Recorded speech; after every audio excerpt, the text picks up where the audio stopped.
Welcome everyone to a new episode of Cycles TV, and today is a special episode because we have a special guest today.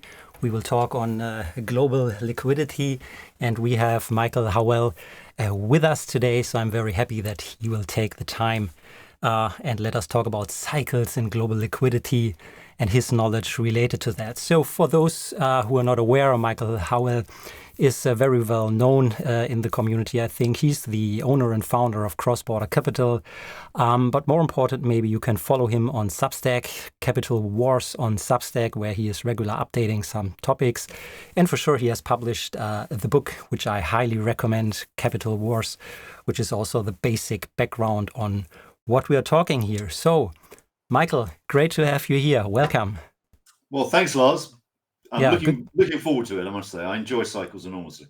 Yeah, that's interesting. So let's start a little bit on the cycles topic before we jump into the content. So what's your background on cycles? So if you say you love cycles, so when have you become in touch with cyclic behavior in general? So from your perspective. Well, I suppose it originated when I first began to work in banking or in finance. I worked for the American investment bank Salomon Brothers, and Salomon Brothers were sort of the doyen, I suppose, of global fixed income markets and forex markets. And they used to look very closely at credit analysis.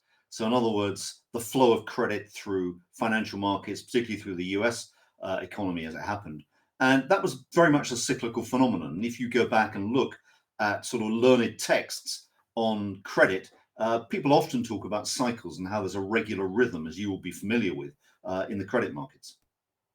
Yeah, good to hear, because I mean, cycles in financial markets has a so-and-so relationship. So there's also a lot of criticism on cycles in the financial world out there. So it's good to have someone here who also has a positive relation and background related to cyclic work. I think that I would say that's mostly from economists who tend not to understand cycles, rather than financial practitioners who actually experience cycles. So you tend to find that the whole idea about cycles and analyzing cycles is much more familiar to traders and investment managers than it is to economists.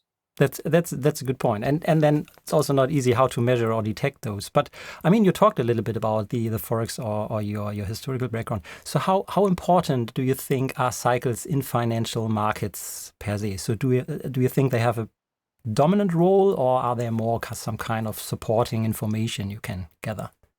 Well, my view is they're absolutely dominant. They are the key thing. And if you look at how the world has moved, even in the last 10 or 15 years, since the global financial crisis, what we've seen is a sort of roller coaster ride for much of that time.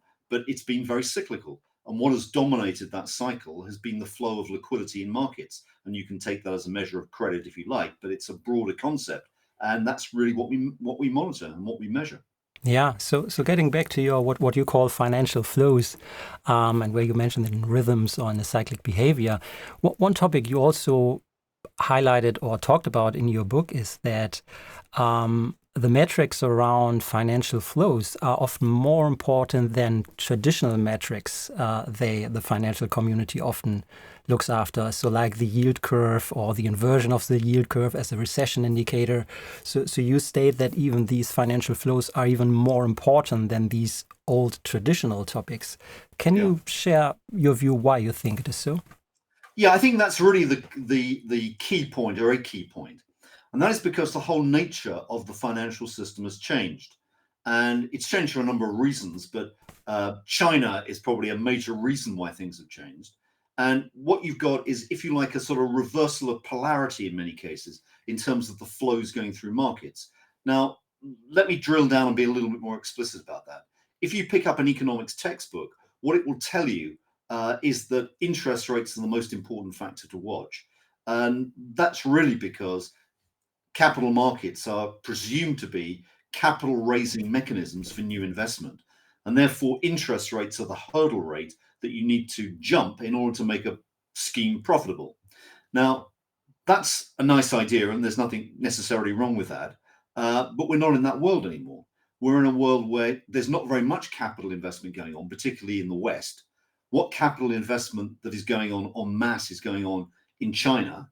That's effectively a planned economy where interest rates don't really matter.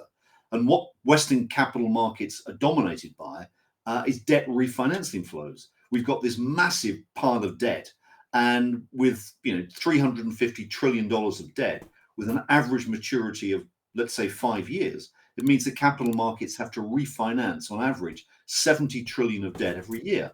Now, that's clearly a major ask, and it's going to be a big ask for Scott Bessent, the incoming US Treasury Secretary this year, because he has to refinance or roll over 30% of US debt, of US government debt. I mean, this is a huge amount, something like 30% of 28 trillion. So we're talking about, easily 7-8 trillion of money, of debt to be rolled over here. So this will show up in 2025 now, or late 2025. Yeah, exactly. And the point about debt refinancing is, if you want to get the roll on your debt, okay, you need balance sheet capacity to do that. You need balance sheet capacity in the financial system. And that is what we define as global liquidity. Yeah. So let's maybe, before we come to some cyclic behavior, but just summarizing, so you think the measuring the flow is even more important than just looking at the interest rate or the yield curve. So if you have a better understanding of those flows, those refinancing times and amount of money, and the available liquidity around is even giving more insights than the simple interest rate. Absolutely right. Yeah. I mean, it's okay. way more important. The problem with interest rates, and the problem with particularly the long end of the market, and let's take the US Treasury market as a good indicator here, is that yields are distorted by what the Treasury and the Federal Reserve are doing. And what the Treasury and Federal Reserve are doing are manipulating flows in the markets. So, for example, to give you, I mean, this is, hopefully we don't get caught in the weeds here, but one of the issues that you can see is there's a noticeable disconnect between the US agency mortgage market. Okay, so in other words, the mortgages that are being traded in blocks by Fannie Mae, Freddie Mac, for example, agency mortgages, which are a risk-free security, which are treated by central banks and even by the Federal Reserve as a risk-free government bond. There's a gap between their returns and the returns on straightforward treasuries. And that gap, if you equalize for duration and convexity, which again is a slightly wonkish concept, but if you make those adjustments, you find there's about 100 basis point difference between the two.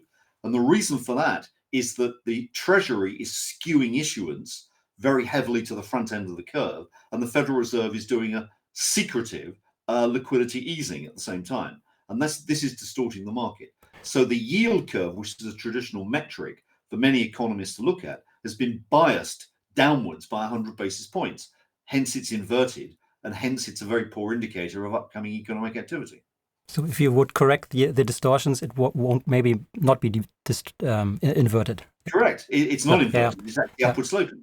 Yeah. Okay. So let's now then come to global liquidity a little bit more, and maybe let's explore your concept on global liquidity and bring in some interesting charts you have prepared on that. So maybe first about the what is global liquidity, just in simple terms, so just as a primer before we dive into the charts? Well, the way that we look at it is we look at all flows through financial markets, okay?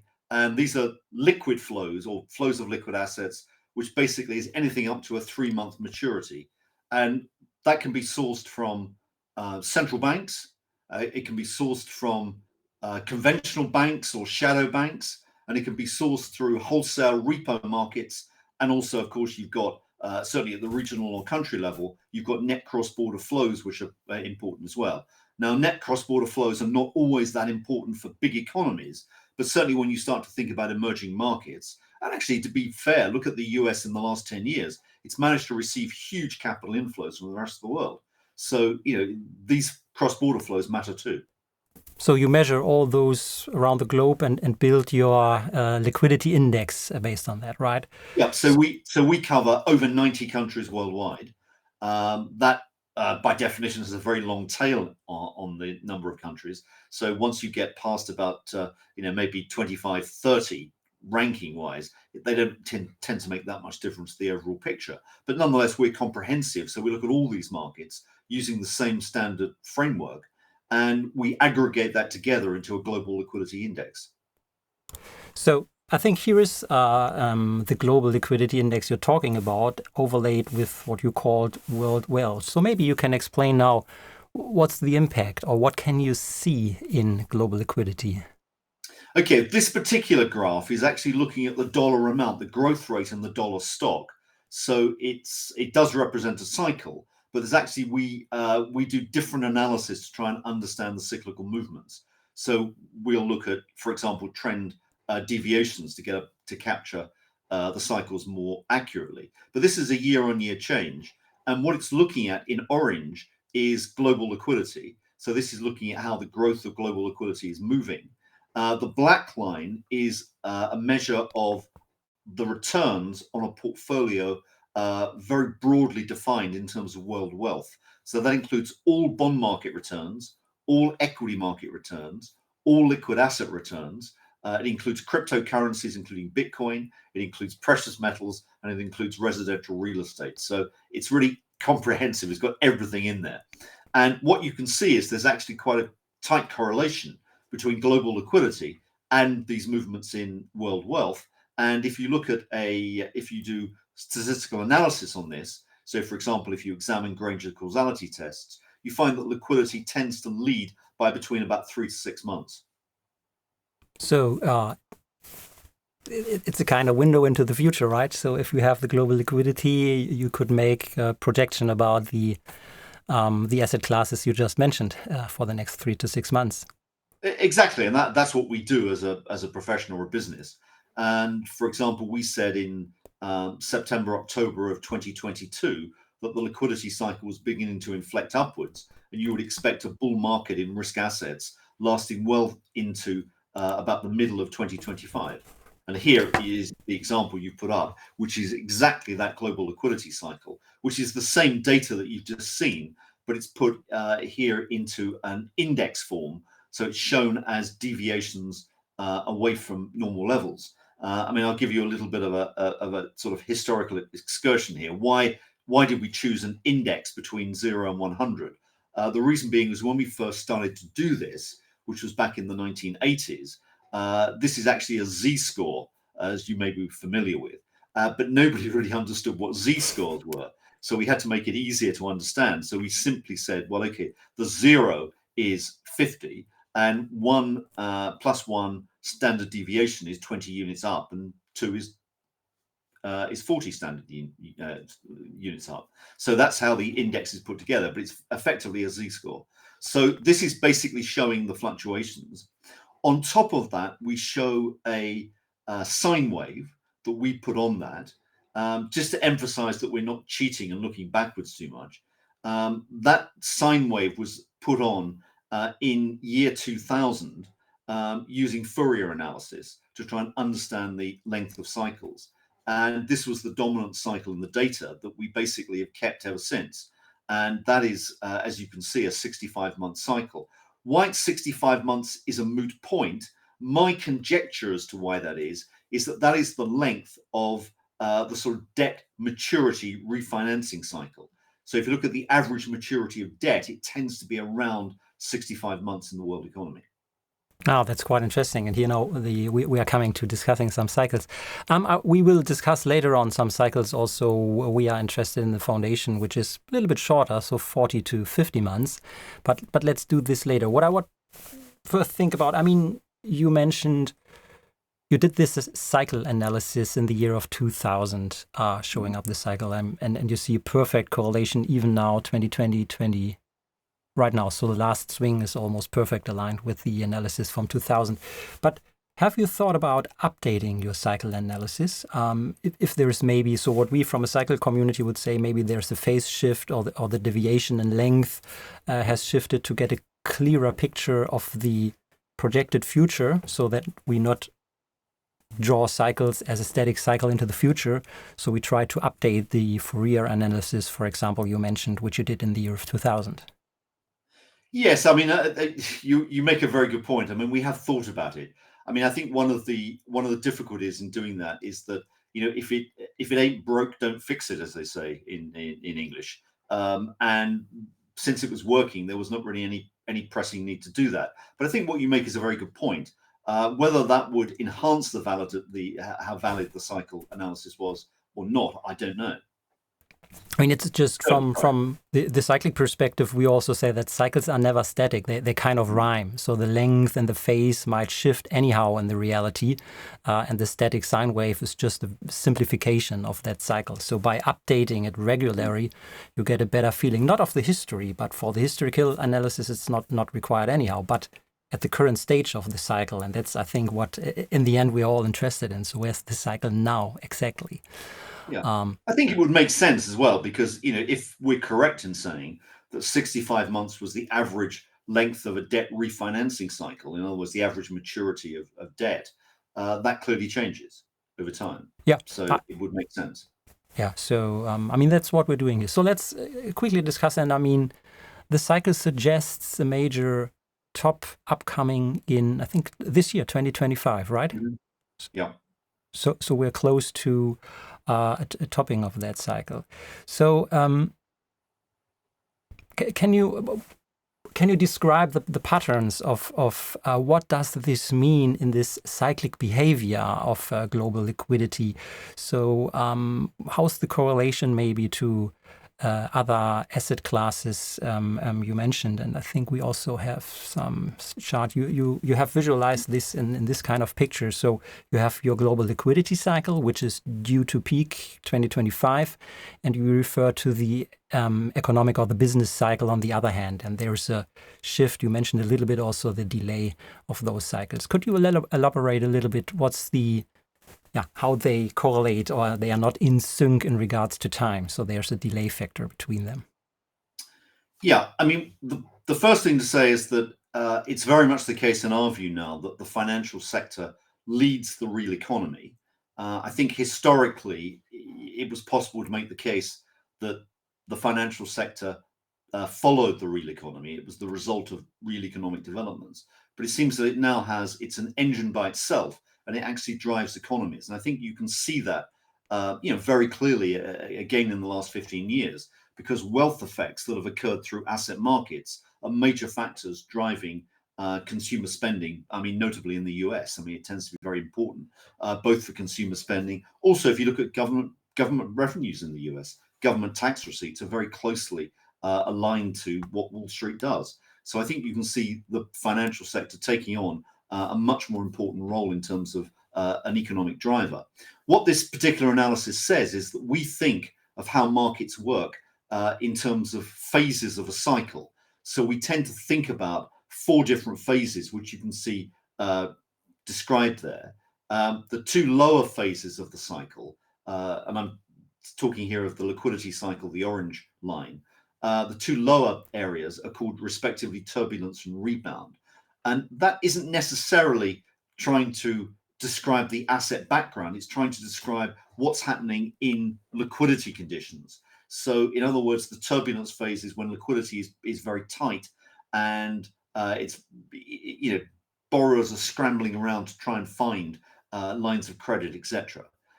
Rebound is when things by definition ease, but you're still below normal. Calm is the ideal phase where you've got expanding liquidity, which is above average. Okay. And then the final phase on that cycle is speculation, where there's so much liquidity that it tends to find its vent in highly speculative assets. Now, if you look at that, what tends to be the case is that the liquidity cycle leads the real economy by around about 1 phase or so. And in time, it's about 15 months or thereabouts. That's the normal sort of lead time. Now, that can change. And as you rightly point out, cycles do change phases. And that tends to be more of a movable feast. But generally speaking, about 15 months is a fairly decent rule of thumb. What I've also put on that chart are some circles. And probably the most interesting one to think about are the red circles. And that's showing that just after the lower inflection point in the liquidity cycle, so during the rebound phase, you tend to find a similar inflection in yield curves globally. So this is when you'd start to see the yield curve at maximum inversion and beginning to steepen. And then equally, if you look just after the peak in the liquidity cycle, you start to see a flattening of the yield curve probably about, in fact, the timing is about sort of 6 to 9 months after that, both upper and lower inflection points. And in fact, I mean, that was one of the things going back to my Salomon Brothers days that we used to look very closely at when trying to understand yield curve movements and trading bonds. Liquidity was a very important leading indicator of that, and monitoring the flows of liquidity through markets was critical. And then also you'll see on the annotations that we've said there, this is the sort of media background that you would tend to find at different types. So, during the calm phase, it says there that, people are sort of very negative about or uncertain about the economic or business environment, and markets are climbing this wall of worry. And then there's other, you can see during the turbulence phase, you start to see evidence where it says, this is where growth estimates are slashed, for example. So these are the sort of things you would tend to pick up as sort of further confirmation as you go through this. Thank you. So related to the cycle you just or we just discussed before, where you showed from your cycle analysis that the upcoming top might come in 2025 from that data. Mm-hmm. Are we currently in that calm, close to speculation status? It's a very interesting question. The answer is that it depends on the markets. What we've got at the moment, if we look at where we are, and bear in mind what I've shown you up to now is the global average. In actual fact, a lot of markets are in speculation. Some are still in calm. One of the big distorting factors that is affecting the liquidity cycle in truth is the fact that China, which is a huge economy, a huge financial system, is really going the opposite way to many other Western economies. So China is tightening right now at a time when many other Western economies are actually easing policy. And you can see the travails that China has because its economy is sort of on the verge of debt deflation. It's in a seriously bad situation. So you need to closer monitor the US Fed and the People's Bank of China, and right. There then you derive, there is an average in the global liquidity cycle, but right. You monitor this from these both perspectives here. So, but I think that's important to monitor now as we approach the theoretical peak, right? Because to get a clue, we call it also a left translation then or right translation. So do we peak more early or even more late? And you would derive that from the behavior of the central banks in China and the US? Exactly. I mean, there are various other elements. You've got to take into account what the private sector is doing. And one of the things that you find is that the modern financial system, particularly since the global financial crisis, has depended a lot on collateral. So prior to the global financial crisis, for example, banks did a lot of interbank lending, which was uncollateralized lending, based on trust. That doesn't really apply anymore. So collateral is really the main thing in terms of extending credit lines. And therefore, you need to understand how collateral moves. Collateral is used to back these loans. And if, for example, you get a lot of volatility in the bond markets, because bonds are, in many cases, the main source of collateral, volatility in the bond markets can actually reduce the ability for the private sector banks to expand liquidity. So the four things that we tend to, if you like, hold up as being the critical elements in understanding global liquidity for sort of a sort of quick and dirty gauge is to say, number one, the Federal Reserve. Number two, the People's Bank of China. Number three, measures of bond volatility, such as the MOVE index. And number four, the US dollar exchange rate. And the dollar exchange rate is critical because that's really how a lot of foreign central banks operate their monetary policies vis-a-vis the US dollar. Thank you. I think that's your basic concept. A question which I often had in mind while going through your concept and data. I mean, we have so much data as analysts in this financial world out there, but it's really hard to get reliable data on global liquidity. I mean, you outlined a little bit the components you derive, but there is no public index available. So I'm just thinking about if this is a key information which helps to understand markets and global economies and the cyclic behavior on those. Why is it so hard to get data or index? I mean, you're providing that, but it's really hard to get public information out of that. Well, I think there are a number of answers to that question, Lars. I think one is that simply because something's difficult doesn't mean to say you shouldn't be doing it, and that's a lesson that ought to apply generally to economics. One of the things that you typically find in economics, in my view, I'm going to sound like a cynic, but people tend to put most emphasis on things which are most easily measured. And for example, a very good example of that is balance of payment statistics. So people put huge value on what the trade deficit is doing or whatever. And in many cases, that's largely irrelevant. What you need to do is look at more general flow of funds movements. And what we're trying to do is to create a comprehensive directory, if you like, of what central banks and what banking systems worldwide are doing. Now, a lot of that data is available in the public domain. There's not data that we don't use.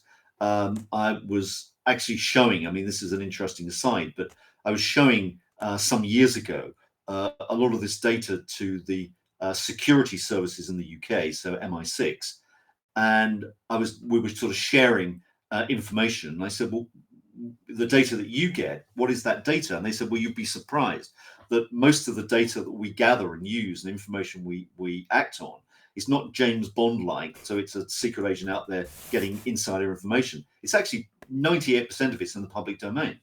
And it's just a question of analyzing it. And that's pretty much what we're doing. This stuff is not secretive. It's difficult to get. We make our best efforts to do that. We've been doing it for a long time. We first started to do this in the late 1980s. So that is quite a long time now. So, sort of 45 years or whatever, or 40 years. And so we know where to look. The other thing about this is that the financial system changes, it evolves. So you need to bring in new financial institutions when they become relevant. Now, the way that we look for things hasn't really changed, but there will be new players in the markets that we need to monitor. To give an example, look at the so-called GSEs in America, the government-sponsored enterprises. They've begun to play a very big role in the markets, or the federal home loan banks in the US, and they're important. If you look at Japan, there was an institution which is still around called the Trust Fund Bureau. That was another way of actually understanding liquidity creation in the Japanese system. What the Federal Reserve and the Treasury in America have been doing in the last 12 months to try and, if you like, secretively or whatever, goose the economy ahead of the November elections is another way of actually you have to understand liquidity, because they were again changing the goalposts. But, hopefully we're sufficiently fleet of foot that we can do that as best we can.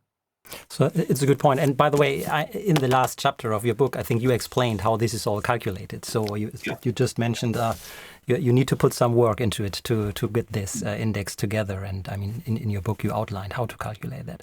So I was just trying to find some easy data, but you're right. You need to do your homework to get it running. Well, I think if you in this day and age with AI technologies and whatever, you can, as I said, you can make a good stab at what global liquidity is by looking at the 4 factors that I mentioned. Yeah. We do it in a more comprehensive way, but it's a good. It's good. I was just wondering why the Fed or the Federal Reserve of St. Louis, so they are providing a lot of economic data, why they have not compiled such a kind of indicator anyhow, or not indicator but data.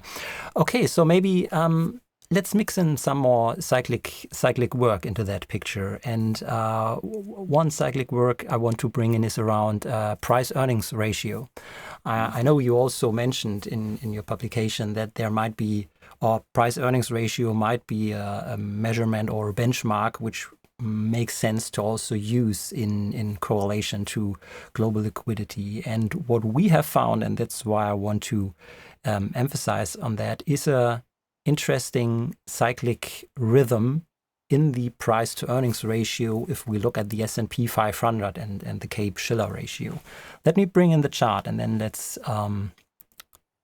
discuss it.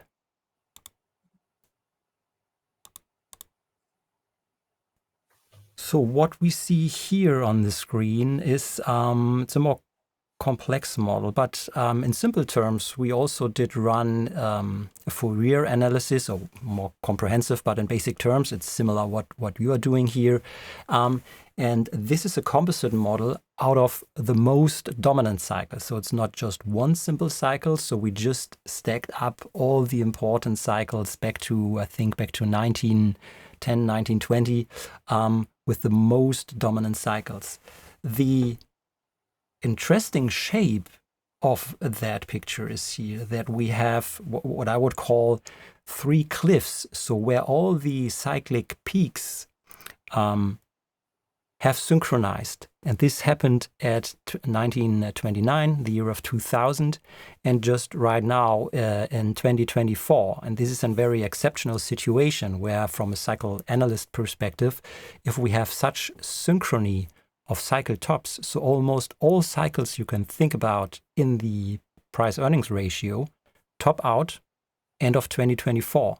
That's why you have this sharp cliff now if you look into 2025, 2026, which from a cyclic perspective suggests that the price to earnings ratio must correct, or the price will come down, or the earnings even go up. So there are two ways to resolve that.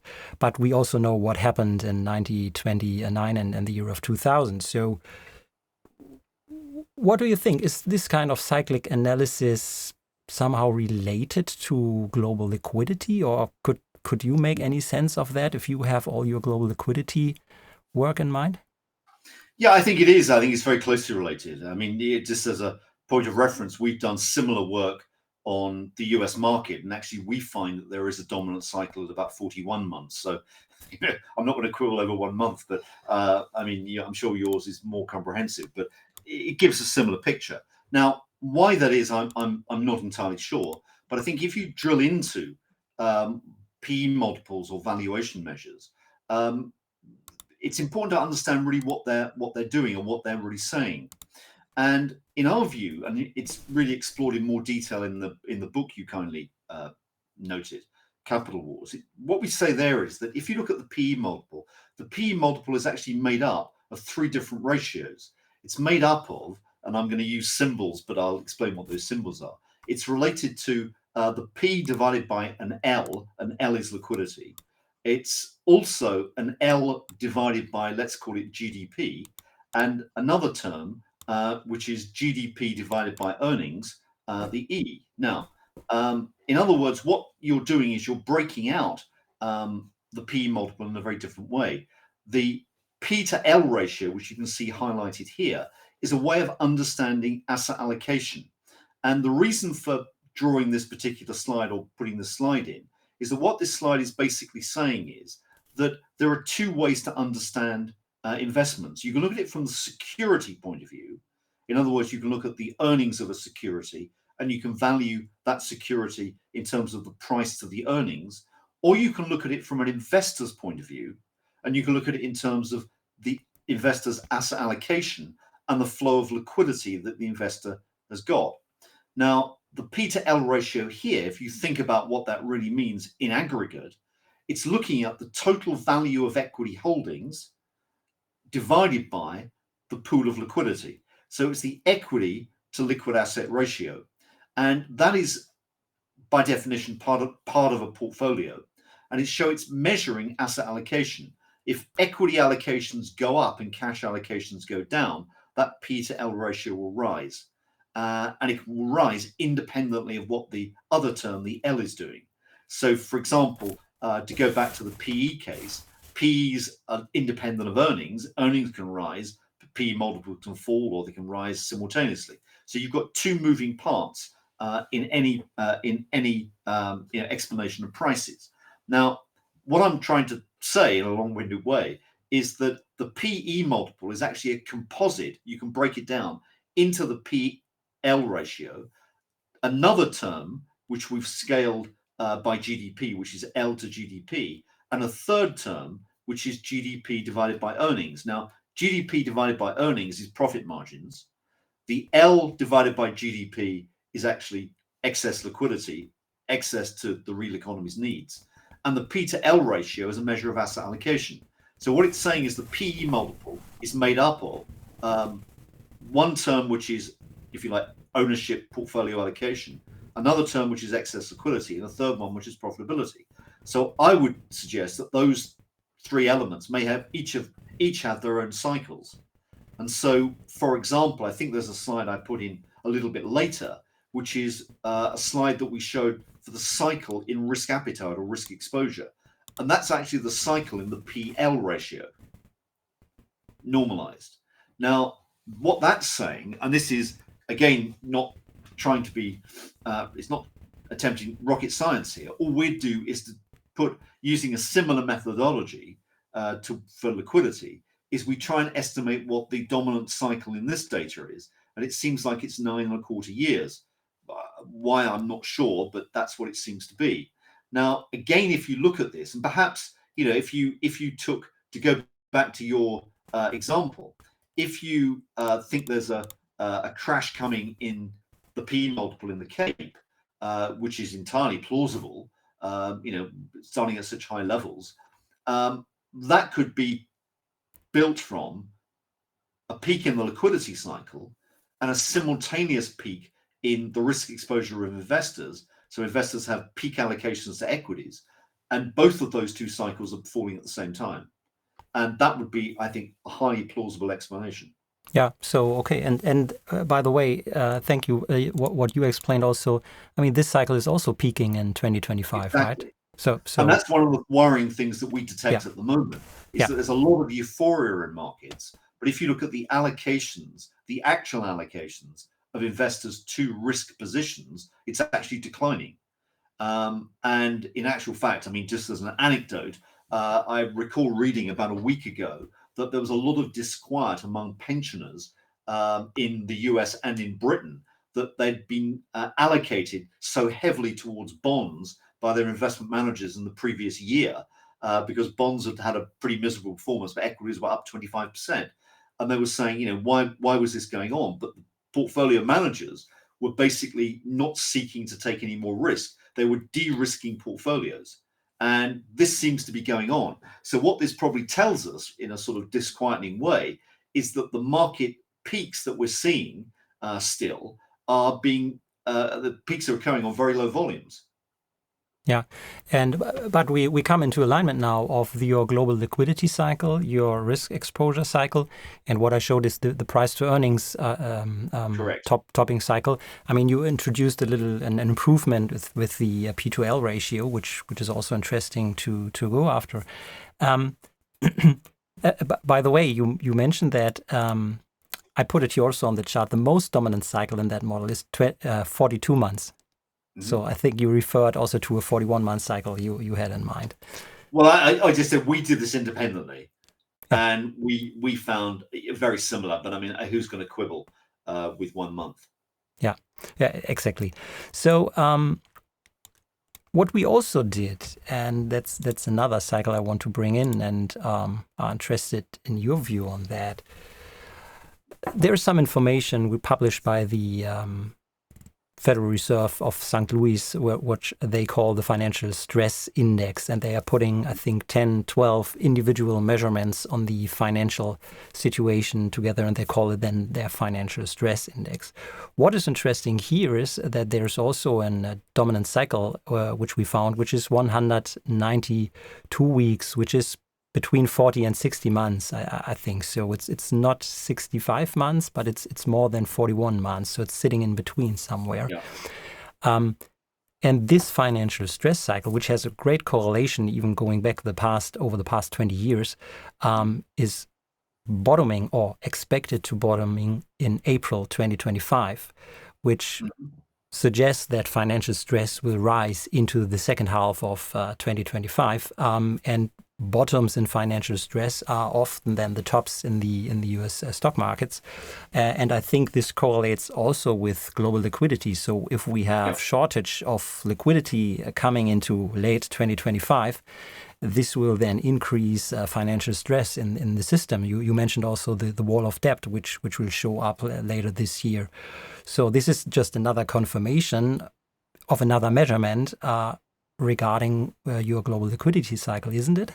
I think very interesting. Yes, I think it does seem to show exactly what we'd expect.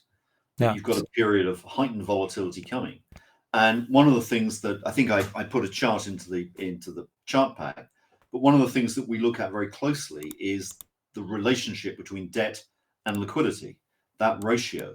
Now, the reason for looking at that is, as I said earlier on, financial systems have become sort of huge debt refinancing mechanisms. And therefore, you need balance sheet capacity to roll over debt. Now, the interesting point about that conjecture is that we've been in a period whereby the amount of debt that's been coming onto the market for rollover has been very diminished in the last few years, to a very large extent because in the COVID crisis, when you had near zero interest rates, debt was termed out towards 2026, 2027. In actual fact, it begins to come back again from about the middle of 2025. And I don't know whether you've got that chart, but if that's available, it's. Do you have the number at hand? So. Oh, sorry. Let me. I may. If I. Let me just see if I think it was the last one, the very last chart, 14. After the. That's it. There we are. You've got it now. Yeah. So this is, I think, a very good metric of potential financial crises, and you can see. I'm going to be interesting to see whether it lines up with your previous measure. But what this is saying is that if the relationship between debt and liquidity is an important one and has to be a harmonious one, what you need is a low ratio. You need a lot of liquidity relative to debt to facilitate that rollover.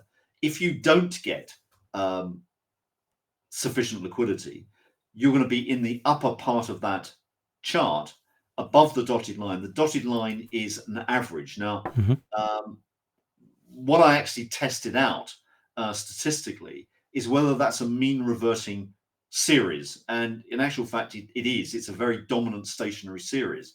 And what you find is a little bit like, I mean, from a statistical point of view, it's a bit like thinking of a child's toy like a wobbly man, is if you knock it one way, it will bounce back to the middle.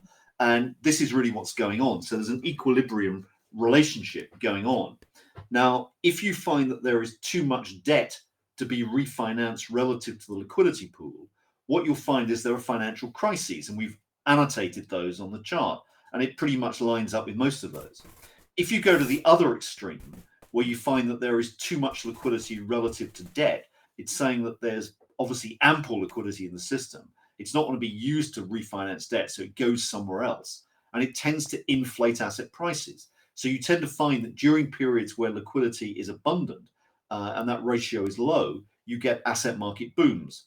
Now, what's happened in the last few years is, number one, debt has been termed out, as I said, into 2020, from really the middle of 25 through 26, 27. So it's coming back. And that largely explains why that orange line becomes vertical nearly in the projection period. But then you've also had, courtesy of the global financial crisis and the COVID emergency, that central banks have just thrown huge amounts of liquidity at their financial markets. And that really is the issue. Now, if you start to look into the future and you say, well, you know, could we get a financial crisis? Answer yes, if the central banks are not alert. But then what's the long-term picture here? Because the long-term picture is one whereby if you look at the patterns in financing, we're taking on more and more debt. But because the private sector struggles with that debt, the public sector, the government sector, is actually taking more of it at the margin. So you've got big government deficits that are being run, worldwide. I mean, it's true in Europe, it's true in America, it's true in Japan, it's true in China. All these governments are running big deficits now. So government debt is starting to rise as a proportion. And the whole point about government debt is that governments don't pay their debt back. They just monetize it. They just print money. And that's a big, big source of global liquidity. So what you've got in the future is just a rising dominance of public debt, government debt, and increasing global liquidity. And they're just kicking the can down the road, so to speak. But you've got this, this big, ultimately, big rise in global liquidity in the future. And that's why we say to investors, what you've got to do is to think very seriously about monetary inflation hedges in your portfolios. So if you talk about, oh, by the way, let's just close it because it shows a bottom here in 2024 rising into 2025. Isn't this the correlation that financial stress will increase? So Exactly, I think, that's what I'm yeah, saying. So in other words, what this is saying is yeah. you're moving into a period of much greater financial stress. Yes, yes. So, and that's very fascinating that those models seem to align. Also from your global liquidity point of view, you mentioned what is a potential hedge, and you see the cryptocurrency boom, which you shared, or where we are in today. Maybe also due to the high liquidity or global liquidity which is available, which will also then increase the cryptocurrency boom, because you also did some analysis on the correlation of global liquidity to Bitcoin, and maybe Correct. you mentioned a potential hedge for the future. But first, maybe let's discuss your view, or what are your findings between Bitcoin and global liquidity? Well, there's actually quite a tight, as you can see here, there's actually quite a tight correlation. And what we show here is this is a time series that is drawn between Bitcoin in orange and global liquidity changes in black. These are percentage changes over a 6-week period. So the reason we've chosen 6 weeks is to reduce the noise in the data, because financial data can be very noisy. And then what we've done is to look at where the most important leads and lags are in the data. And we find that about 12, 13 weeks is really a critical point.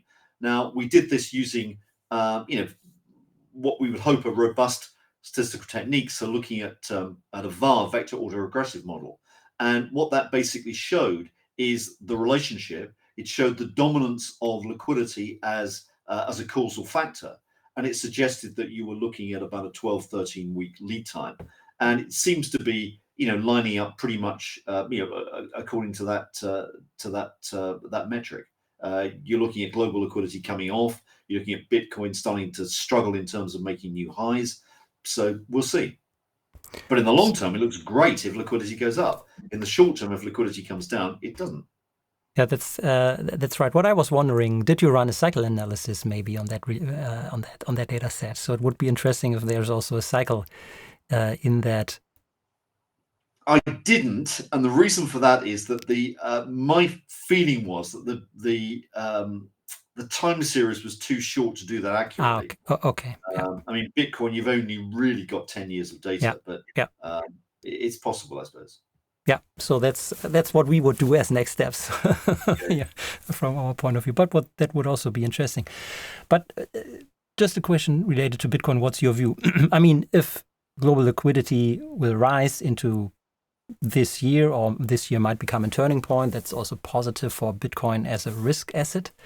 Mm-hmm. But if the situation change and we get more financial stress and liquidity might peak somewhere this year, then it becomes negative for risk assets. That's what you showed. But if Bitcoin is seen also as a hedge in the future, then it would maybe shift and also be an alternative if Bitcoin is not only seen as a risky asset, also maybe as a hedge if financial stress increases.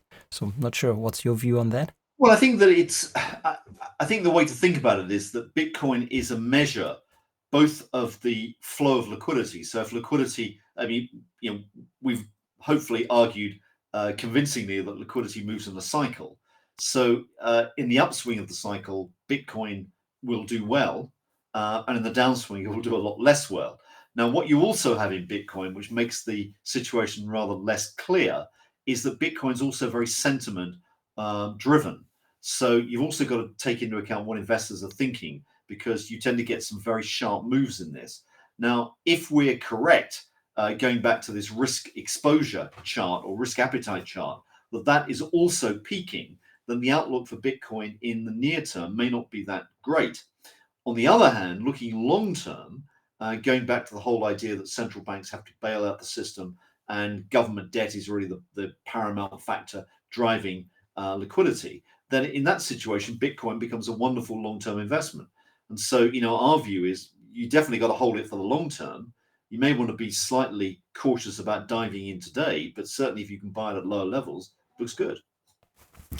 Michael, thank you so much. I think 2025 will be an interesting year, and all our cycles seem to align that maybe there's a major change coming around in 2025 from financial stress, from price earnings ratio, from global liquidity, from different perspectives. So that's really interesting, at least to align those cyclic pictures. But before we close, I have also a question related to your book. I mean, I think you wrote your book before COVID, before so before the war against the Ukraine. So, and you explained in your book also the shift to the east of the capital flows, which you observed. Due to those recent changes in the past 3 years, do you see some implications? I mean, will this disrupt global liquidity?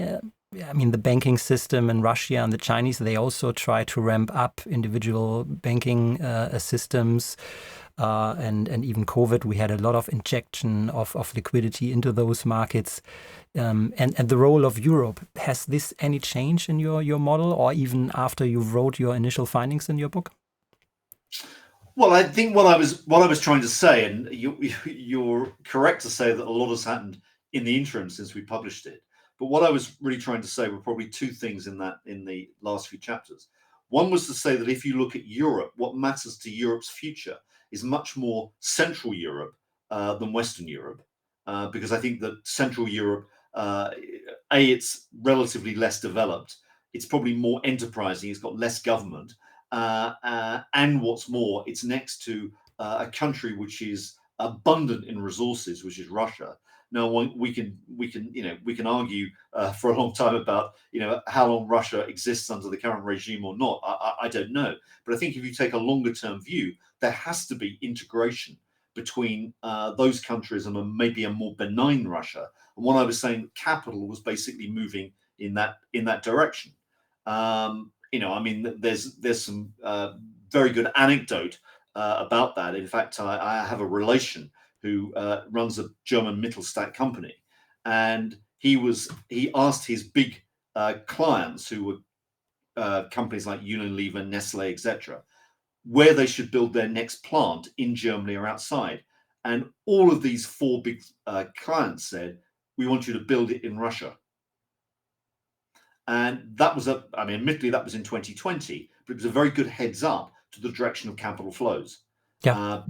Because this is an underdeveloped economy with 120 million people at a relatively low per capita income, but they can clearly expand. So I think that's number one. The other point is that if you look at China and the US, which is the other major tension in the world, these economies are so big they have to get together. It is not in America's interest or China's interest to actually be divorced. They have to find a way of integrating. And that's why I think that Trump will do deals. And that's why I think the Chinese will be open to do deals. Thank you, Michael, even for your global view on that and your update on that. So it's fascinating to have that discussion with you. I mean, we could talk even the whole day on those cyclic measures. But for now, thank you for sharing your view with your latest findings. Maybe if we find some updates, we might get together 2025 somehow to see if those cyclics turn out. For today, big thank you for being with us, and everyone who wants to learn more about Michael Howell is about Move to Capital Wars at Substack. I think that's a good starting point to follow your current work, where you have regular updates so you can make use of that analysis. Thank you, Michael, so much. Great pleasure, Lars. Thank you. Thank you. See you soon.